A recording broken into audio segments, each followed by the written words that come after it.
那金人没追来吧？应该没有。没事了。姑娘啊，我呢叫宋慈，这位是我的兄弟，叫李子芳。敢问姑娘叫什么？啊，我叫白雪嫣。今日不管怎么说，多谢二位了。客气了，客气了。不过姑娘，你刚用的是什么东西啊？为什么不用燃烧就可以喷出烟雾啊？哦，那是我自己研制的烟雾丸，自己研制的？将红磷加热升华后冷凝。虽然呢保存不是很好保存，操作起来呢也有一定的难度，但是防身够用啦。哦，厉害呀！姑娘，是这样的，我呢也是个发明爱好者。姑娘，接下来如果有时间的话，姑娘出门在外还得注意安全。没错，像我们这样见义勇为的人不多了。是，那若是没有其他的事情，我就先走了。哎，再见啊！哎呀，难得遇到同道中人啊！也就你这么觉得吧？看不出人家姑娘误会你了吗？行了，天色不早了，行李还在外面呢，再不去拿别人拿走了。快点，走吧。理有万端，并为一难，须是多方提访，吾令参会归一。宋慈，洗冤记录。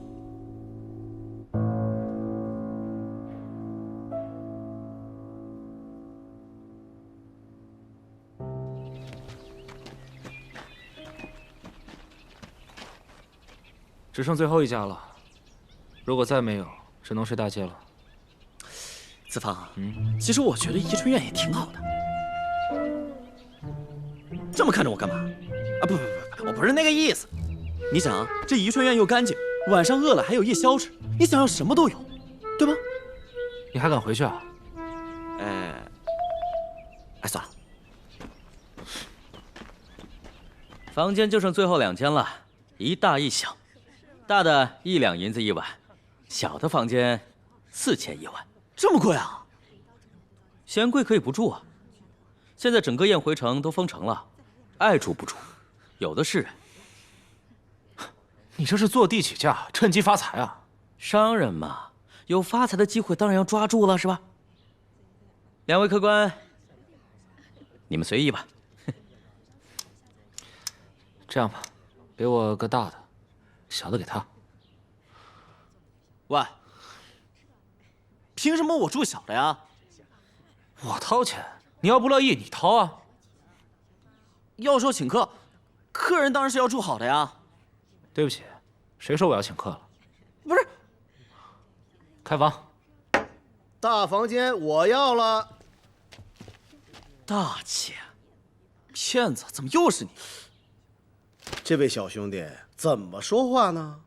我正儿八经如假包换的京城6扇门神仆。上两排。哎，等等，我管你是谁，我们已经订房间了。哎，不，你们只是说要住，但是还没有最后确定，是这位小兄弟先付的钱，对吧？我这店呢，以钱到桌子上为准，所以这个大房间现在是这位公子的了。哎，有你这么做生意的吗？我的客官，现在还剩最后一个小房间，客官再不定的话，要被人抢走喽。住，我订小房啊。我看你呀比他机灵。最后一间房是你的了。那我怎么办？怎么？你不是说小房间是我的吗？哎，我不介意收留你啊。这样吧，回头呢，这个房费啊，你出3钱，我出1钱啊。凭什么呀？凭房间是我的呀。多谢。你不会真让我睡地板吧？想什么呢？这床铺是给你铺的，你这身子不是不好吗？睡地板着凉怎么办？哦，你要实在觉得不好意思，这房费多出一点。我就知道你这小心机。哎，也没什么多余的条件，就晚上再请我吃顿夜宵就行了啊。别得寸进尺啊。哎呀，好吧，你要实在想睡地板，那也可以。只不过这地板上呀，虫子多呀。行，我请你还不行吗？哎呀，你看咱俩都是兄弟，你要实在嫌弃，要不然我俩都睡床上，我也不介意。打住，你跟我得有点距离好吗？玩笑都开不起。好吧，通融你一下，一人一半。对了，西夏使者那个被杀的案子，你准备怎么查？你以为你是谁啊？你我就是一介平民，在这里什么都不是，你凭什么查呀？以为自己在建阳有个叔叔呀？说不定我拿着叔叔的书信，咱们还能见这儿的镇抚使呢。嚯，你还要这手准备啊？看来是早有预谋啊！某人也不想想这是为了谁。哎，停，别说了，我这就给子峰兄把床铺好。你这也太抠搜了吧！我俩连个肉都没有啊！这封城不知道封到什么时候，这钱省着点花吧。这客栈坐地起价肯定还要再涨价。这越是这样，越是要现在吃哦，以后吃不起了怎么办？先吃完这顿再说吧。我这破案需要动脑，你让我吃点肉，对吧？我这脑子一灵光，案子一破，这城不就开了吗？1、2、3、4，4个馒头不够你吃啊？我得吃肉。哎呀，隐约听到这位兄台说的话，也是来查案的。与你何干啊？我，京城神捕的徒弟。管你是谁，别烦我。既然是来查案的，那你也是神捕，还是捕头？子枫，哪怕你点个咸鸭蛋啊！这位小兄弟，出门在外，我能理解你的意思。要不要一块吃点肉，喝点酒？我看你这吃的有点太素了。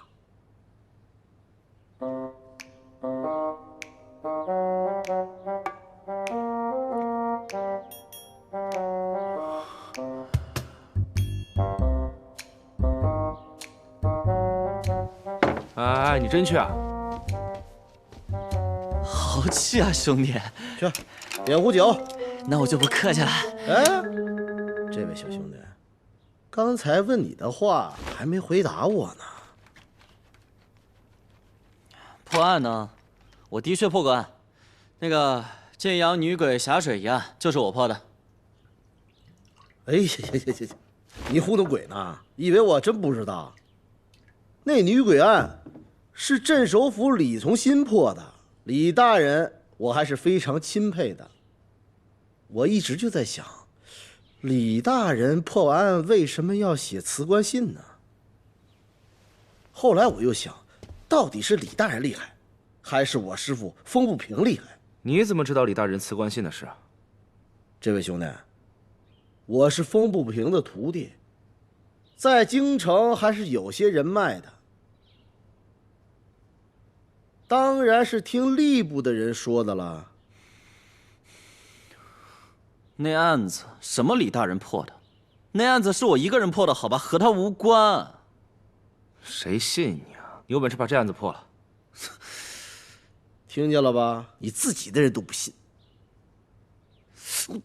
哎呀，还是把这儿的案子给破了吧。你真的是过来破案子的？不然我来这儿做什么？参加五国会盟啊？那你认识镇抚使的人？不认识。两位兄弟，你们看看，就这儿的破地方，还有谁能破得了案？也就我。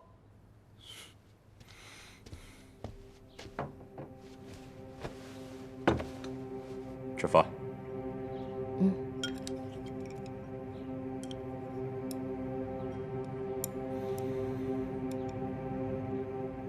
你一直盯着邻桌的那2个人干什么？我总觉得他们吃饭的姿势有些奇怪。他们应该是一对兄妹，看起来不像是宋人。先说他妹妹，虽然她穿着宋人的衣服，但缠着袜子，明显这宋人的衣服是不合身的。也许是蒙古人，也有可能是金人，又或者是西夏人，一看就是有骑马的习惯。你看得够仔细啊！怎么？别告诉我你过目不忘的本领，连这都没发现？我倒是没有盯着姑娘的习惯。我看那名男子用筷子的方式很奇怪。没错，吃的虽然是平日里的饭菜，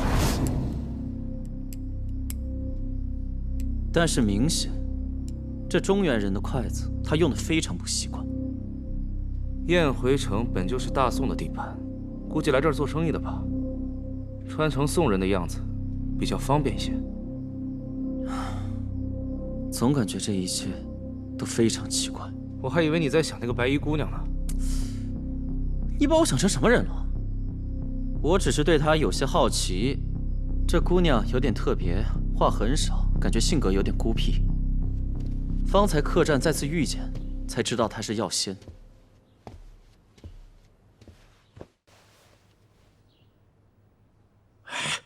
郎当，就这个破地方，居然有这么清新脱俗的美女。哎，你平时都这么直来直往吗？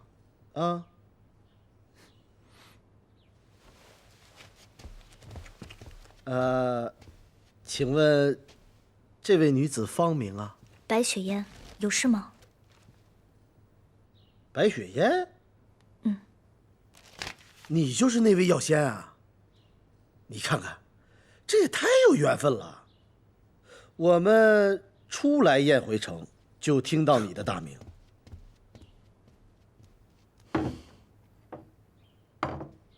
白姑娘，你就吃这么素啊？去，把那肉拿过来。不用了，我习惯粗茶淡饭。白姑娘，不用客气，你可是药仙，日进斗金的人，怎么能吃这么素呢？再说你这么漂亮，应该吃点肉。喂，你这个人好泼皮无赖啊！看见长得好看，非要跟人家吃饭啊？姑娘，这个人好泼皮无赖，你去我们那边坐吧。好，谢谢。你这话说的，我哪像无赖啊，白姑娘？赵公子，你回来吧，人家白姑娘出门就是提防你这种人。坐回来。以后呢，跟我叫小六就行了，因为咱们都已经认识了。人都躲着你了，你就别看了。您是懂得字画吗？老夫一个私塾贩子，对字画却是一窍不通啊。这幅画呀，是方才我在集市所买。那人说此画出自当朝瑞王之手，要了我10两黄金啊。瑞王的画，瑞王的画，我能看出是真假呀？滚！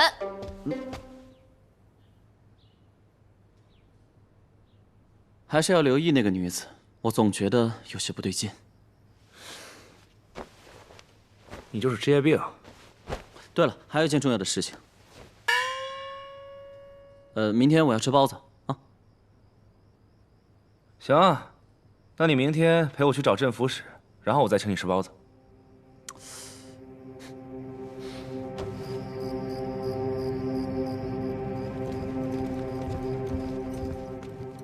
都安排好了吗？都安排好了。我们的假使者桑加尔明天就会入驻驿站。很好。记住我们的目的，这件事很重要。还有，客栈那些人查得怎么样了？那个有钱的公子自称是6扇门的捕快，但是我看来并不是很靠谱。其他几个人也没有什么印象。跟我们一起吃饭的那个女孩叫白雪烟，在燕回城有着药仙的称呼，在这1个月里一直在给人治病，虽然好像有点贪财，但是她的医术是数1数2的高超，其他也没有什么可疑的地方了。切莫再要节外生枝。接下来，我们就是等。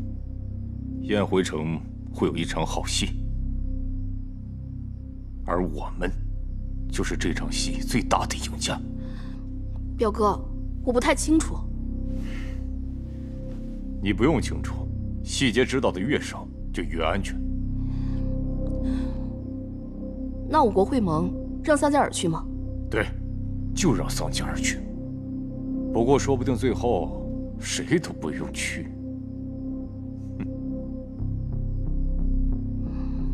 西夏使者的死，闭嘴！尤其是这件事，你要当做完全不知道。明天晚上，你就去桑加尔那边，记住，就把这个人当做是我。是。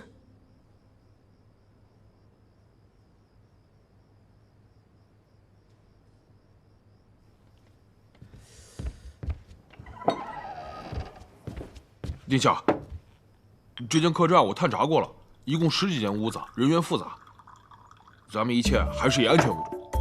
殿下，殿下，瑞王的，我现在是神捕，我跟你说多少回了，要自然，要自然。是，殿下。我这样抽你嘴。要破案，破大案，那就得深入百姓，了解百姓的生活。出去以后多打听，到处去看看，去吧。是。哎，回来，拿着，没事你也多学学。还有啊，赶紧出去问问西夏使者被杀案子到底是怎么回事，越详细越好。这回我要大显身手。是，殿下。还殿下，真想抽你嘴巴！封城期间严禁出城，违者一律按细作论处。封城期间严禁出城，违者一律按细作论处。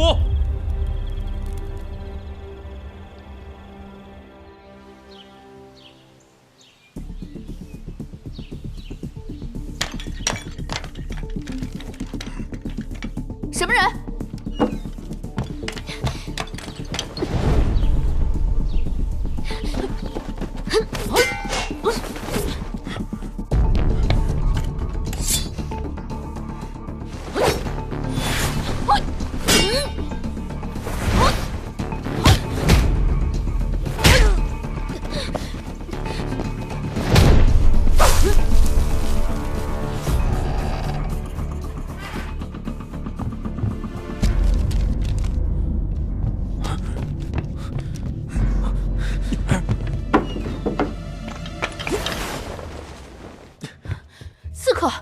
不是，偷走了我买的牡丹图。别震。为什么？一幅图区区10两黄金而已，不必为了这点小钱大动干戈，以免暴露身份。可，把窗户关上。这半张字条里藏着一个惊天秘密。难道……咱们把白姑娘找过来，我们大宋的东西不能落入金人手里。嗯，好。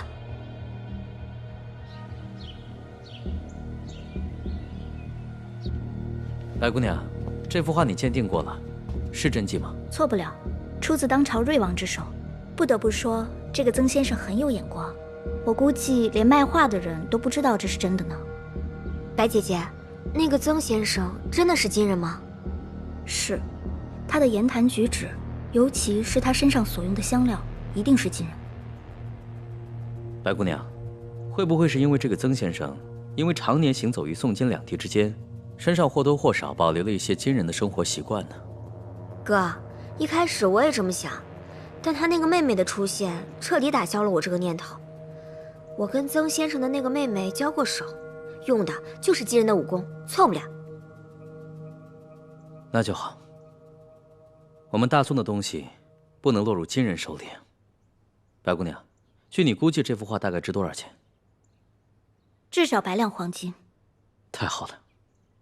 那有劳白姑娘尽快带着这幅画到临安城之后出手，我们攒够了银子之后，就送到义军首领李全将军那儿去。嗯，好。哎，等一下。嗯，白姐姐，你不会打算就拿着画这么明目张胆的出去吧？我忘了。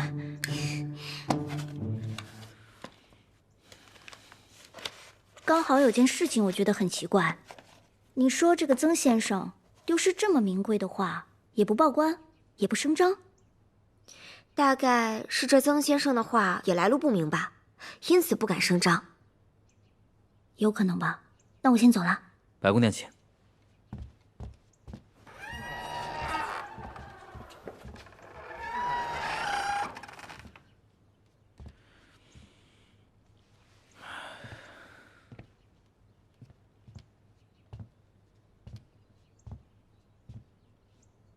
哥，白姑娘是个好人，我不想连累她。这件事情我自己做就好。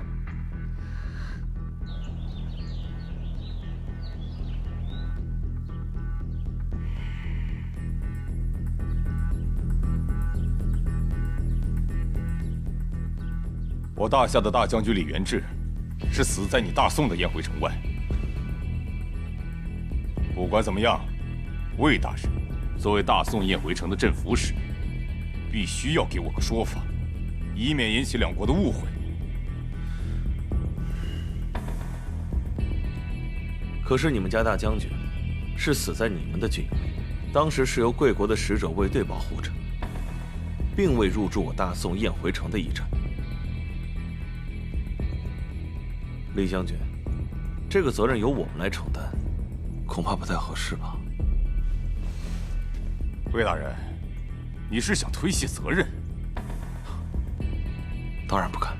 大宋主持这次五国会盟，我的表兄，也是我大夏的大将军李元志，亲自带人来到燕回城，却不明不白的死了。如果因为这件事破坏了五国会盟，你魏平担得起责任吗？两位大人，还请稍安勿躁。魏大人，我相信此次会盟，我们五国都是本着友好和平的态度来的。我作为回鹘公主，一样亲自担任我国的使者，足以表现我们国家的诚意。眼下李将军突然遇害，实属蹊跷。可是我们现下最重要的是要找出谁才是那个真正的凶手，并将他绳之以法，而不是在这里争论究竟是谁的责任。我觉得吴思曼公主说的对，与其在这争论责任是谁的，不如我们一起把凶手给找出来。可是李元志大人的死太为蹊跷了，他的中军大帐四周都有卫兵保护着，而他就莫名其妙在中军大帐之内被割手，这说不通啊。确实是很蹊跷，我觉得世人都干不出这种事儿吧。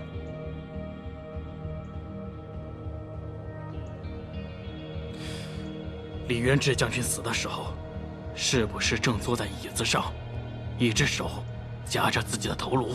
正是。怎么了？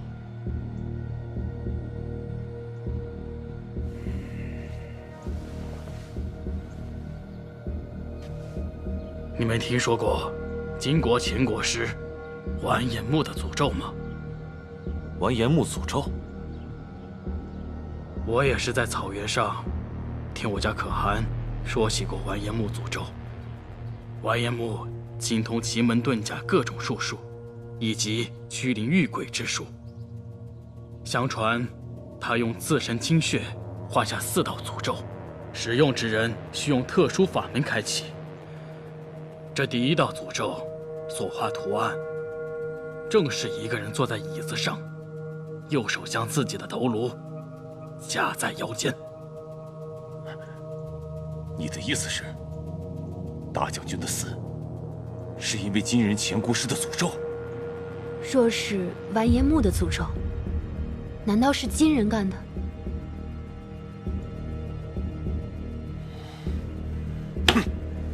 肯定是金人。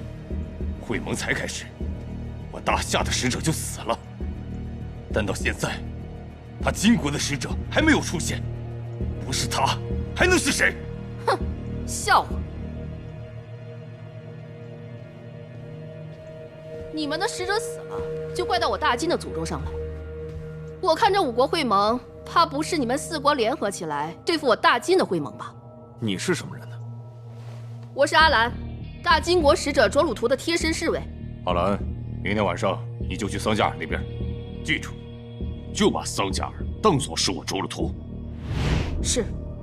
路上风沙大，我们的使者要晚到一阵子，但没想到就这么一会儿，这屎盆子就扣到我们的头上了。这位姑娘息怒，刚才只是帖木儿大人说起李将军的死状，似乎和贵国前国师完颜穆的诅咒有些许的相似。是的，完颜墓诅咒里面的一幅画而已，但我也没有说一定是你们几人干的。我们不过是在分析案情罢了。再者，你不过是一个使者的贴身侍卫，不在使者身边保护使者，跑来这里质问我们，怕是不太合适吧？原来是公主殿下，我在这里赔罪了。我们的使者怕耽误了会盟，让我提前过来知会诸位一声。阿兰并没有胆量质问各位大人。虽然我金国强盛，但是我们不会不讲道理，仗势欺人。西夏的使者死了，我相信我们一定会帮着找到真凶。我倒要看看是谁在乱用国师的诅咒。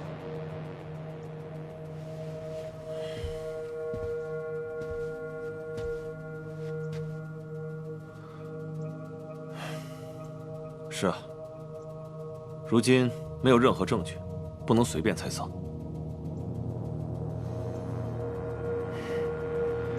我们此次大宋会盟的使者，并不是我，而是我朝太傅韩父韩大人。他稍有些耽搁了，还在路上，还请各位使者到驿站先歇息，下官即刻安排调查此案。给各位一个说法。还希望魏大人说话算话。倘若找不到凶手，我想这次会盟不会有你们满意的结果。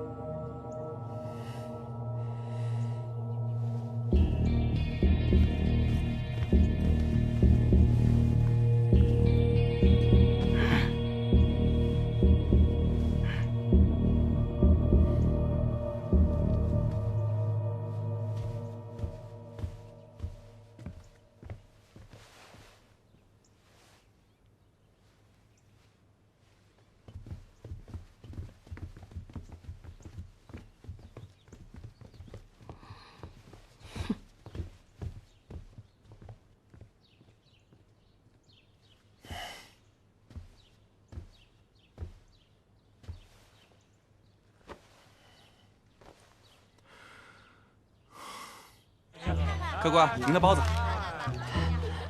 包子也给你买了。陪我去镇府石府啊！去，我去。走。哎，不，那镇府石府怎么能说进就进呢？家父和家叔与镇府石府的魏大人是旧友，你就相信我吧。哦、走。哎，不，再等等。就3个包子，我一个人吃够，但不能空手去吧？多买几个。你想自己吃就跟我说啊。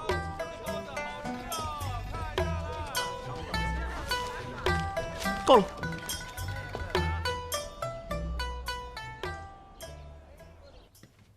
阿乐，去把门关上。是。魏大人，你真是李泰的儿子？是的，我父亲曾经说过你。我这次来的目的是……等等，你父亲的事情，你知道了吗？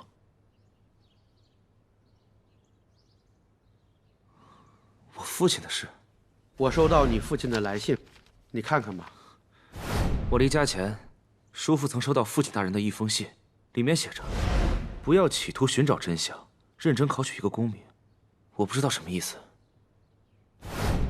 我也是刚刚得到消息，就在1个月前，你的父亲负责押运一批粮食，送往正在和金人作战的部队，但在路上，听说发生了一件很诡异的事情。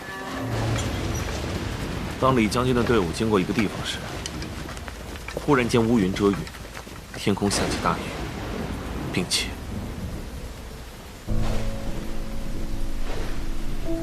本人在，将军有何吩咐？白骨坡这一带情况复杂，派人去前面查探一下。若没有什么问题的话，趁着天黑下雨，迅速通过这里。是。你们几个随我去前面探查。忽然，周围出现了许多诡异的人影。将士们上前侦查，却发现，将军，这些好像不是人。什么？有鬼！有骷髅兵！冷静，不要乱跑！那是穿着盔甲和士兵衣服的骷髅。而更为奇怪的是，粮车着火，没有人盯火，所有的粮食却突然着火。都说是阴兵借粮，阴兵借粮。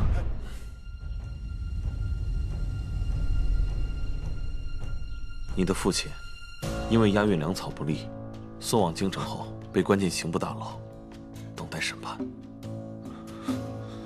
魏大人，这粮食真的是平白无故着的火？不止一个人这么说，那些逃回来的押运士兵，都亲眼看到远处大雨中的阴兵，以及莫名其妙起火的粮草，不是阴兵借粮，这是什么？魏大人，在什么地方？埋骨坡，出北关不到100里。那个地方是我们和金人、西夏人多年作战的地方，双方无数士兵在那里战死，因此叫埋骨坡。死了这么多人的地方，阴兵借粮，也不奇怪啊。现在京城人都在议论这件事情，也不知道这阴兵借粮到底想干什么。那为什么此案没人调查？这怎么查？谁敢查？不行，我要去救我父亲。魏大人，这是我兄弟，他破了很多案子，霞水女鬼案也是他破的。你不是说了也没用吗？我跟他去埋骨坡看看，我相信我能查到真相。希望魏大人给我们些个方便。要是往常啊，我可以安排车马送你们出去。但眼下，西夏使者莫名其妙被杀，事关重大。太傅大人已经传令过来，封城。在此案没有查明之前，谁都不许离开。这何其难啊！魏大人，我今天来也是为了此事。我想早点离开宴会者，去调查我父亲的案子。这里的事情能不能让我兄弟来查？他叫宋慈。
无惧浮生的，于是化身对。